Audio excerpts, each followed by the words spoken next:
Hello friends, আসসালামু আলাইকুম। Primary school job English প্রিপারেশনের পঞ্চম এপিসোডে আপনাদেরকে স্বাগতম।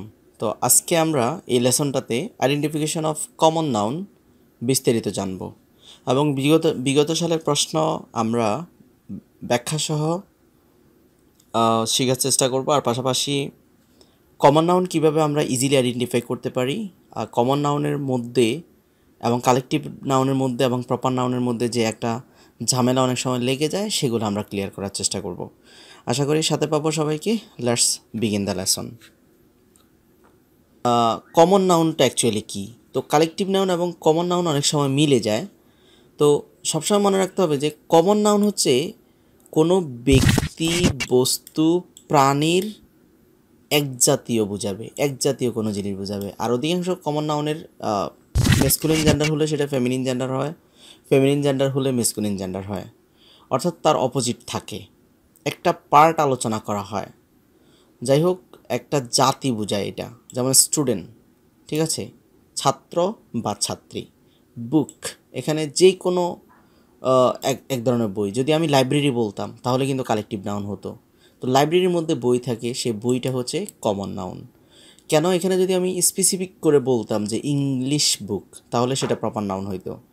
ডগ, কুকুর, এখন বিভিন্ন জাতের কুকুর রয়েছে, সো আমি কোনটা বলছি, এটা কমন নাউন। ফ্লাওয়ার, ফুল, এখানে অনেক ধরনের ফুল আছে, কিন্তু আমি যদি এখানে রোজ বলতাম তাহলে সেটা কিন্তু কী হতো, সেটা প্রপার নাউন হতো। বাট আমি বলছি ফ্লাওয়ার, সেটা কিন্তু কমন নাউন, এক জাতীয় ফুল, ঠিক আছে, এটা কিন্তু কালেকটিভ নাউন না। যাই হোক, এখন এই কমন নাউনটা সবসময় স্পেসিফিক জানার, নেম অফ পার্সনস, প্লেস, থিংসকে বলে সবসময়। আর it is opposite of proper noun, এটা সবসময় প্রপার নাউনের অপোজিট। যাই হোক, এখন আমরা একটু জানার চেষ্টা করব, উদাহরণটা জানার চেষ্টা করব। Alex is a student.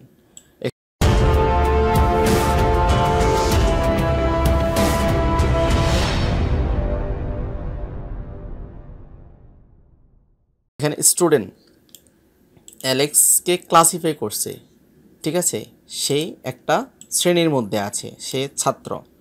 তারপর dogs can be very cute, এটা জেন্টেল। কিউটের মধ্যে একটা প্রকার হচ্ছে ডগস। ইউ লাভ ফ্লাওয়ার, এখানে কিন্তু ফ্লাওয়ার একটা সিমিলারিটি, একটা জাতি বুঝিয়েছে, তুমি একটা জিনিসকে, একটা থিংসকে পছন্দ করো। যাই হোক, এখন কমন ইংরেজি গ্রামারে কিছু কমন কমন নাউন আছে, সেগুলো আমরা একটু জেনে নিব। যেমন পিপল, যেগুলো দ্বারা মানুষ, ব্যক্তি সংক্রান্ত কিছু কমন নাউন, বিশেষ করে মাদার, ফাদার, তারপরে বেবি। এখন দেখেন, মাদারের নাম যদি আমি এখানে কাউকে মেনশন করি, বেগম রোকেয়া, তখন কিন্তু সেটা প্রপার নাউন হবে। বাট আমি কিন্তু এখানে কারণ নাম মেনশন না করে আমি বলছি মাদার, ফাদার, বেবি, তারপরে চাইল্ড, টডলার, তারপরে teenager, grandmother, student, teacher, minister, তারপরে বিজনেস পারসন, তারপরে সেলস ক্লার্ক, ওমেন, ম্যান, এগুলো হচ্ছে কমন নাউন। এরপর অ্যানিমেলের ক্ষেত্রে কিছু নাউন আছে, যেমন বিশেষ করে লায়ন। যদিও আমরা অনেক সময় কনফিউশনে পড়ে যাই যে লায়ন তো প্রপার নাউন হবে, না, এটা কমন নাউন, কারণ একটা জাতি বোঝাচ্ছে এটা। টাইগার, এটা অ্যানিমেলের একটা শ্রেণী বোঝাচ্ছে। তারপর বিয়ার, তারপর ডগ, ক্যাট, তারপর এলিগেটর, ক্রিকেট, বার্ড, ওলফ, এগুলো হচ্ছে কমন নাউন। থিংসের ক্ষেত্রে কিছু আছে, যেমন টেবিল, এটা হচ্ছে কমন নাউন। বাট আমি যদি বলতাম এখানে টি টেবিল, তখন এটা কিন্তু স্পেসিফাই করে আমি বলতেছি এটা প্রপার নাউন। তারপর বুক, তো আমি যদি এখানে বলতাম ইংলিশ বুকস, তাহলে এটা কিন্তু কমন নাউন হতো, প্রপার নাউন হতো। পেন্সিল, আইপ্যাড, কম্পিউটার, তারপরে কোট, বোটস, বুটস, এগুলো হচ্ছে প্রপার নাউন, কমন নাউন। তারপর প্লেস, বিশেষ করে সিটি, স্টেট, কান্ট্রি। আমি যদি কোনো এখানে কান্ট্রি কথাটা না বলে যদি আমি বলতাম এখানে বাংলাদেশ অথবা ইন্ডিয়া, তখন এটা হতো প্রপার নাউন। কিন্তু এখানে আমি বলছি কান্ট্রি, আমি একটা জাতিকে মেনশন করছি এখানে, সো সকল দেশকে একসাথে নিয়ে আসছি। তো এটা কিন্তু কালেকটিভ না, এটা একটা শ্রেণী, দেশের শ্রেণী, রাষ্ট্রের শ্রেণী, ভাষার শ্রেণী। Continent, coffee shop, restaurant, park, zoo, so এগুলো হচ্ছে কমন নাউন। আইডিয়া, আইডিয়া বোঝানোর জন্য কিছু নাউন ব্যবহার হয় যেগুলো আমরা কমন নাউন হিসেবে চিনি। এনভি, লাভ, হেট, রেসপেক্ট, প্যাট্রিয়টিজম, ফ্রাইড। যদি কখনো কখনো অনেক শব্দগুলো, যেমন বিশেষ করে লাভ শব্দটা অ্যাবস্ট্রাক্ট নাউন হিসেবে ব্যবহৃত হয়, হেট শব্দটা অ্যাবস্ট্রাক্ট নাউন হিসেবে ব্যবহৃত হয়, বাট এগুলো অনেক সময় কমন নাউন হিসেবে ব্যবহৃত হয়। যাই হোক, আমরা কিছু এক্সাম্পল দেখব এবং ক্লিয়ার হওয়ার চেষ্টা করব।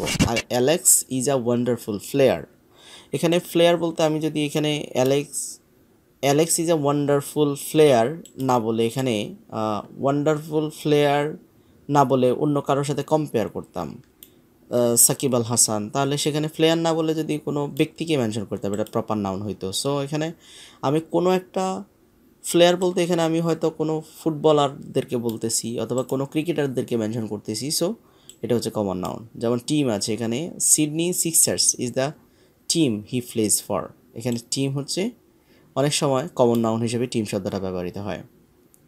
এখানে team proper noun, common noun হিসেবে ব্যবহৃত হয়েছে। He was not born in his country, এখানে দিস কান্ট্রি এটা কমন নাউন, ঠিক আছে। এই দেশ কমন নাউন হিসেবে ব্যবহৃত হয়েছে। He is a man of dream, সে স্বপ্নময়ী লোক, একটা জাতিকে বোঝানো হয়েছে এখানে। যাই হোক, এখানে he has house across the river, এখানে কমন নাউন, হাউসটাও কমন নাউন। যাই হোক, এবার আপনারা নিচে বুঝতে পেরেছেন এই শব্দগুলো, যেমন friend, his friend, common noun. যাই হোক, এখন আমরা বিগত সালের যে কমন নাউনগুলো এসেছে পরীক্ষায় সেগুলো আমরা ব্যাখ্যা সহ দেখব। যেমন Dhaka is a big city, তো আমরা কিছুক্ষণ আগে অবশ্য জেনেছি যে সিটি শব্দটা কমন নাউন। সিটি যদি এখানে আমি ঢাকা, দিল্লি অথবা অন্য কোনো কাতার মেনশন করতাম তাহলে কিন্তু সিঙ্গাপুর সিটি, তাহলে সেটা প্রপার নাউন হতো, এটা কমন নাউন। তারপর Anita is a good girl, তো গার্লের বিপরীতে কিন্তু মেয়ে বয়েজ রয়েছে। সো যেটার অপোজিট জেন্ডার থাকে অনেক সময়, অধিকাংশ সময় সেটা কমন নাউন হয়। যাই হোক, এরপরে আছে কমন নাউন কোনটা, নিচের কোনটা, যেমন ট্রুথ, ব্যাংক, ভিক্টোরি, লেন্থ।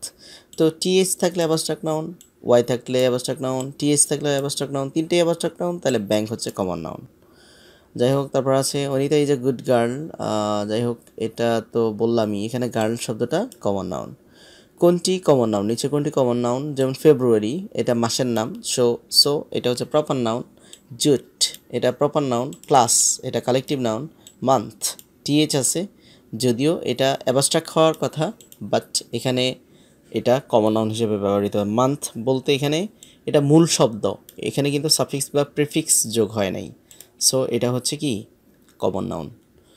তো which one is common noun, নিচের কোনটা কমন নাউন, যেমন এখানে স্টার্ভ আছে না খেয়ে থাকা, তারপর হচ্ছে রোজারি, তারপর হচ্ছে হিউম্যান হচ্ছে এখানে আমরা অ্যাবস্ট্রাক্ট নাউন অথবা অ্যাডজেক্টিভ ধরে নিতে পারি। রোজারি এটা অ্যাবস্ট্রাক্ট নাউন। পিরিয়ড এটা হচ্ছে কমন নাউন। দেখো, তারপর আছে কোনটি কমন নাউন, এখানে যেমন সল্ট আছে, সল্ট লবণ, তো এটা ম্যাটেরিয়াল নাউন। তারপরে আছে স্টুডেন্টশিপ এটা কিন্তু অ্যাবস্ট্রাক্ট নাউন। আর্মি শব্দটা কালেকটিভ নাউন। ইনফ্যান্ট এটা হচ্ছে কমন নাউন। ওকে, তারপর আছে কমন নাউন কোনটা নিচের, যেমন এখানে চারটা শব্দ আছে, পিউপিলস, তারপর শামিম আমরা জানি এটা প্রপার নাউন। ক্লাস হচ্ছে কালেকটিভ নাউন, টিম হচ্ছে কালেকটিভ নাউন। সো পুপিলস বলতে স্টুডেন্ট, আবার বয়েজ স্টুডেন্ট আর গার্লস স্টুডেন্ট এটা কমন নাউন। যাই হোক, তারপর আছে drive the nail in the table, তো এখানে বলছে নেল শব্দটা কি, কোন ধরনের নাউন, নেল শব্দটা এখানে কমন নাউন। তারপর হচ্ছে which word is not a noun, তো অ্যাকচুয়ালি কোনটা নাউন নয়, তো এটা আমরা আরেকটা লেসনে শিখেছি।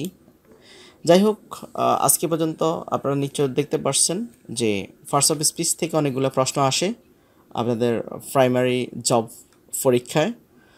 তো আমি ধারাবাহিক কন্টেন্ট দিয়ে থাকি এবং আমার এখানে প্রায় 6-7টা কন্টেন্ট রয়েছে প্রাইমারি স্কুলের। আর আপনি যদি গ্রামাটিক্যাল আরও স্ট্রং হতে চান আমার চ্যানেলের সাথে থাকুন, এবং আমার চ্যানেলে অলরেডি গ্রামারের উপরে প্রায় 70 থেকে 80টা ভিডিও রয়েছে, তো আপনি সেগুলো দেখে আসতে পারেন। আর পাশাপাশি যাওয়ার আগে একটি কথা, আপনি যদি আমার চ্যানেলে নতুন হয়ে থাকেন please hit the subscribe button. If you have already subscribe, thank you so much. ঠিক আছে, এতক্ষণ সাথে থাকার জন্য অসংখ্য ধন্যবাদ। ভালো থাকবেন সবাই, আসসালামু আলাইকুম।